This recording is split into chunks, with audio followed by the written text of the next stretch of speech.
Everywhere you look, computers are changing the world. Whether they're on our desktops, in our homes, our pockets, or just about anywhere else.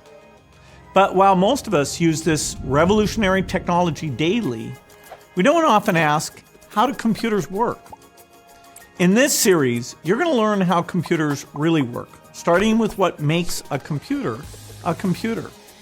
Then you'll look at how information is represented inside the computer using tiny electrical signals going on and off at mind-boggling speeds.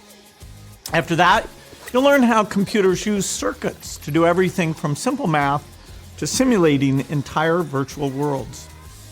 Next, you'll zoom out and look at the different parts of a computer that actually input, output, and store all that information. Finally, you'll take a look at what code actually is and how software controls hardware. So whether you're just curious about the devices you use every day, or you want to design the innovations of the future, the first step is learning how computers work.